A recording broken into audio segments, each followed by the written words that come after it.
Pray silence for Mr. Tom McLoughlin.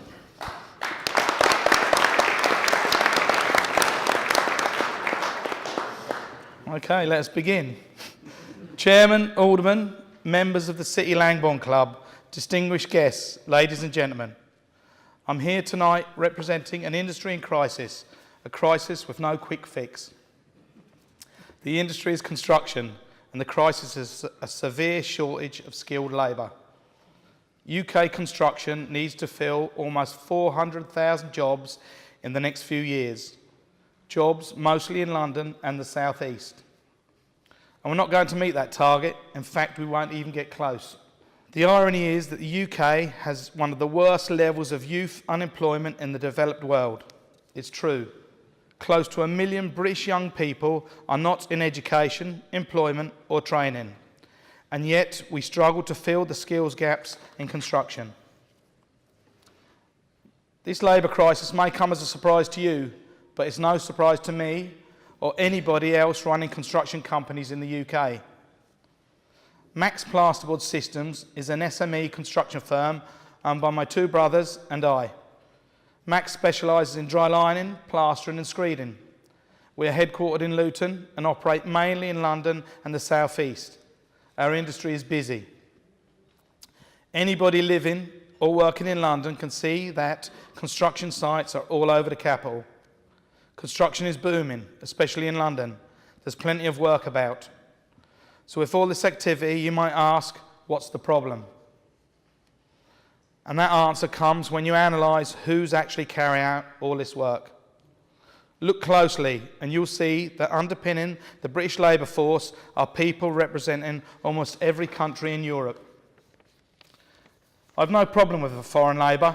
It's usually good quality and highly motivated. Our own company employs workers from all walks of life. And that's another irony.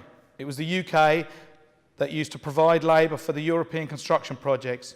I mean, who remembers Alf Wiedersehen Pet on the TV? But today, the shoe is on the other foot. Today, it's Europe supplying us with labour. But that's not a long-term solution to our crisis. Even with this influx of European workers, our industry still has a growing shortage of skilled labour. This is a situation we need to tackle. Construction must get young people interested in learning about the industry and showing them the benefits it has to offer. Things like steady employment, good income and viable career options. We must bring on more apprentices. You've probably heard similar warnings before, but I can tell you these problems are real. And if allowed to grow, we run the risk of suffering adverse impacts on housing, provisions and to the wider economy. So what can we do? And here are my suggestions. Be bold and find ways of driving untapped British talent into construction. We must overturn convention by educating our young people that construction is a viable and attractive career path. Let's consider steps out of the norm, even going into our many prisons and converting today's prisoners into tomorrow's workers. I can say unreservedly that these steps will work. And I know this works because my company has taken those steps and we are helping to lead the way. Max Plasterboards are working with colleges, charities and with the prison service to train people to work in our sector of plastering and dry lining. And we do so with no outside financial support and with no governmental input or advice. We have created, launched and maintain these initiatives and courses. We supply all the funding and we take personnel away from Max job sites to run the courses. So why do we, Max Plasterboards, just an SME in a big construction industry, feel the need to get involved as we do? There are two reasons. The first is because we as a company think it is the right thing to do. It's part of our corporate sustainability. And the other reason is personal. My brothers and I want to be involved. We want to offer helping hands and encouragement, just like the help and encouragement we've had in our lives. Our involvement is repaying people who have helped us get where we are today and where I am tonight, here in the Guildhall, speaking to members of the city's most impressive ward.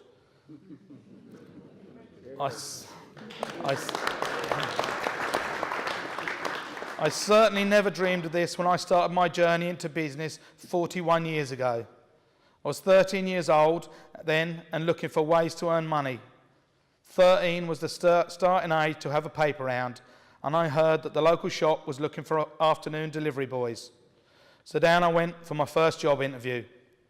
I was so small that the newspaper bag actually sat on the ground when the strap was put over my shoulder. But a knot fixed that. But I wanted that job badly, and I got it. I went home to spread the good news. Thinking back, that was my first experience of somebody giving me an opportunity. And it taught me that it's important to go after things in life. Yes, it was great news as it meant I was able to contribute financially to the family. I had 3 sisters and 2 brothers, and we were all living together with Mum and Dad in a council house on the Farley Hill estate in Luton, where my parents still live today. Dad's wages weren't great, but Mum helped with a cleaning job, and she even saved her Green Shield stamps. Now, I'm not sure how, but we managed to get by. I got myself £1.50 a week for that evening paper round, but soon I had a morning round. That paid an extra £2 a week. Not a fortune, but pretty quickly I was able to generate some nice savings. Those paper rounds gave me a chance to use my entrepreneurial skills, which up to then I didn't know I had. I'd heard that the other lads talk about getting Christmas tips, and that gave me an idea. As the holiday season approached, I knocked on the door of each of the customers on both rounds. When they answered, I wished them a Merry Christmas and said, "I'm your paper boy, and I've come for my Christmas tip."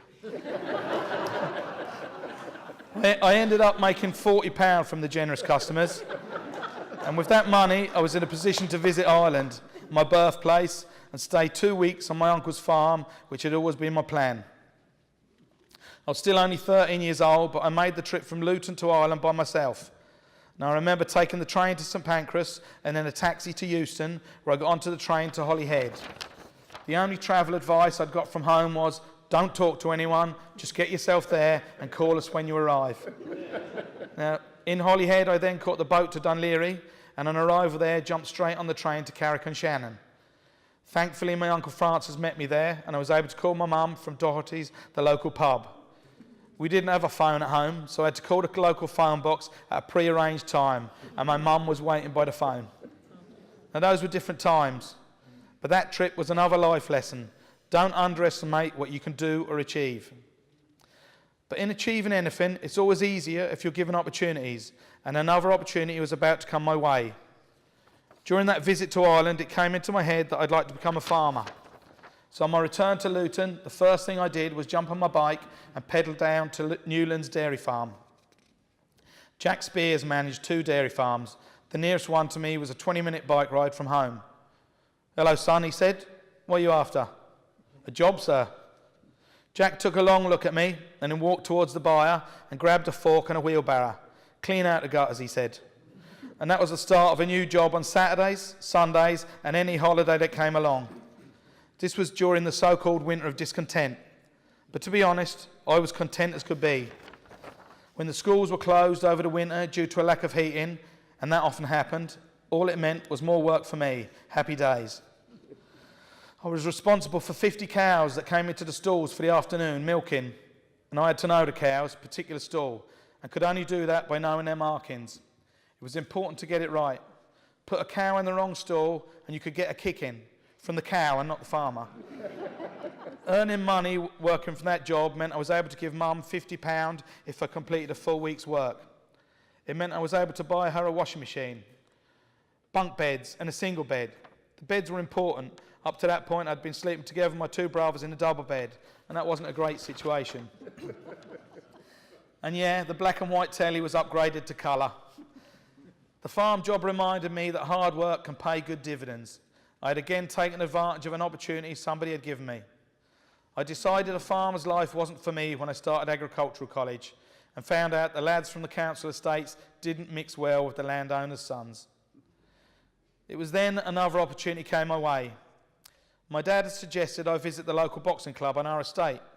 So off I went on a Wednesday night and met Willie Brooks, a man who would have a big impact on my life. Now, Willie trained me in the noble art and taught me what fists and fitness could achieve inside a boxing ring. He helped me launch a boxing career, which went over an 18-year period, and I had 48 amateur fights with more wins than losses, I'm happy to say. I didn't know it then, but it was Willie who launched me on the path to my current career. He had a dry lining company when he wasn't coaching at the gym. And one night, Willie knocked on our front door and asked if I was interested in becoming a dry liner. Another opportunity. That next Monday morning, I was collected at 6:30, and with my sandwiches, a flask of tea in hand, went off to Ware, Hertfordshire, on a project for Rialto Homes. I started off as a labourer, which meant offloading lorries, delivering drywall materials. That first day, several tonnes of drywall adhesive arrived in bags, weighing 52 kilograms, 8 stone. The figure stuck in my mind. It was exactly my boxing weight at the time. Down a drive and into the garage, I had to carry a total of 224 bags, 4 pallets. That brought me out in a sweat. But each week after, 20 tonnes of boards would arrive at the site, and every tonne had to be loaded off by hand, 8 foot by 4 foot sheets of plasterboard. As time progressed, I learned how to cut the boards and fix them in place. And after 2 years, I had educated myself in the skills of the trade, enough that I was ready to work for myself. I'd saved up enough money to buy a van, and I took on my brother James as a trainee. For a while, we worked for Willie and also for another contractor who had a job in Leighton Buzzard. We did this for several weeks, awaking at the crack of dawn and working on Willie's site until 1 o'clock, and then rushing over to the other project until dark. And the money was great, and we were dog-tired, but we didn't cut corners. The quality of our work was noticed, and we became a wanted resource. We wanted to get more projects.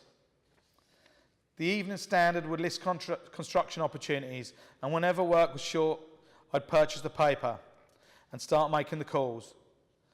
Those projects varied from single houses to several units. Rates were agreed as it was always price work. It was a hard slog, but we grew the business.